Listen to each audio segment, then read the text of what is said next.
What was Jeff Beck's net worth? Jeff Beck was an English rock guitarist who had a net worth of $25 million at the time of his death. Unfortunately, Jeff Beck died on January 10, 2023 at the age of 78.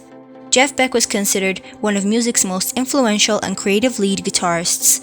Later, musicians would credit Beck's guitar playing as being an inspiration for heavy metal. He was known for his work with the Yardbirds and his own band, the Jeff Beck Group, among others. He played Eric Clapton in the Yardbirds at the recommendation of former member Jimmy Page. The Jeff Beck Group featured Jeff on guitar with Rod Stewart on vocals and Ronnie Wood on drums. During his life, Jeff appeared on the cover of Rolling Stone magazine 3 times, won 8 Grammy Awards, and was inducted into the Rock and Roll Hall of Fame twice, in 1992 as a member of the Yardbirds and in 2009 as a solo artist. In later years, Jeff was known for his close friendship and musical collaboration with Johnny Depp. The day after Johnny's infamous trial with Amber Heard adjourned, he flew to England and played on tour with Beck. Jeff Beck was born on June 24, 1944 in Wallington, Surrey, England. He had a sister named Annetta. Beck was educated at Sutton Manor School and Sutton East County Secondary Modern School. He sang in the church choir as a child. For his higher education, he went to Wimbledon College of Arts. While a student at Wimbledon, Beck performed with a number of different bands. In 1962, he played with Screaming Lord Sutch and the Savages, and the year after that with the Night Shift, which he founded. Beck subsequently joined the Rumbles and then the Tridents. In 1965, Beck was recruited by the rock band the Yardbirds to succeed guitarist Eric Clapton. During his 20 months as a member of the band, he helped record the album Roger the Engineer. Significantly, the album is the band's only to appear on the UK Albums Chart, making it to number 20. It was also the Yardbirds' highest charting album in the US, making it to number 52 on the Billboard 200. The most well-known song from the album is Over Under Sideways Down. Beck was ultimately fired by the Yardbirds during the band's US tour for consistently failing to show up and being otherwise ill-behaved. After his ejection from the Yardbirds, Beck founded the Jeff Beck Group in early 1967. The original lineup consisted of Beck, Rod Stewart, Ronnie Wood, Nicky Hopkins, and Ainsley Dunbar. In 1968, the group released its first album, Truth, which reached number 15 on the Billboard 200. The Jeff Beck Group subsequently released Beck Ola in 1969, which was less commercially successful.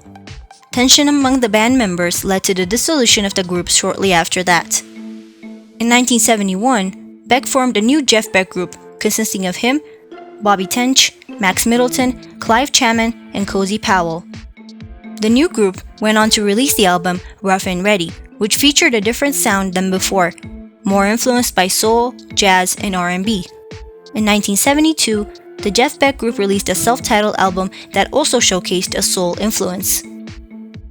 Following the Jeff Beck Group's tour in 1972, Beck formed the power trio Beck, Bogert, and Appice, with Tim Bogert and Carmine Appice. The group's self-titled debut studio album came out in 1973. It includes Beck's cover of Stevie Wonder's Superstition. Early in 1974, Beck, Bogert, and Appice performed at the Rainbow Theatre in London as a part of a tour of Europe. Shortly after that, the group disbanded. As a solo artist, Beck released his first single, the instrumental Beck's Bolero, in 1966. After leaving the Yardbirds the next year, he recorded singles such as Hi Ho Silver Lining and Tallyman. In 1975, Beck released his instrumental album Blow by Blow, which became his most commercially successful release when it reached number 4 on the Billboard 200. His next album was 1976's Wired, a fusion of jazz and rock, and it peaked at number 16 on the Billboard 200. Beck went on to release There and Back in 1980. 5 years after that, he released Flash, featuring Rod Stewart on a hit cover of the song People Get Ready. Following another break, Beck returned in 1989 with the album Jeff Beck's Guitar Shop. In 1999, Beck released Who Else, his first foray into guitar-oriented electronica. He subsequently released You Had It Coming in 2000 and then Jeff in 2003. After a 7-year break, Beck released Emotion and Commotion in 2010. Two of its songs, Nasun Dorma and Hammerhead, won Grammy Awards. Beck's final studio album, Loud Hailer, came out in 2016. Beck had a myriad of major collaborations and contributions throughout his career. Among the many notable ones, he partnered with his Yardbirds predecessor Eric Clapton in 1981 for a series of live concerts sponsored by Amnesty International. An album and film were produced from the shows. Later, in the early 90s, Beck played the main solo on the title song of Jon Bon Jovi's album Blaze of Glory. He also contributed to the score for the film Days of Thunder. Throughout the decade, Beck made contributions to albums by Roger Waters, Kate Bush, Beverly Craven, and Paul Rogers. Additionally, he collaborated with Jed Lieber on the score to the Australian television miniseries Frankie's House and collaborated with Big Town Playboys on the 1950s tribute album Crazy Legs. In 2004, Beck was featured on Toots and the Maytals song 5446 Was My Number.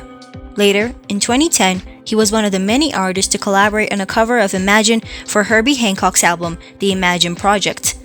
A few years after that, Beck collaborated with Brian Wilson on both an album and a tour. Among his other collaborations, he partnered with Johnny Depp to cover John Lennon's song Isolation amid the COVID pandemic in the spring of 2020. Beck and Depp went on to release the collaborative studio album 18 in 2022. Beck was married to his first wife, Patricia Brown, from 1963 to 1967. He didn't marry again until 2005 when he wed Sandra Cash. Beck did not have any children. On January 10, 2023, Beck passed away from bacterial meningitis at a hospital near his home in Hardhuss, East Sussex. He was 78 years of age.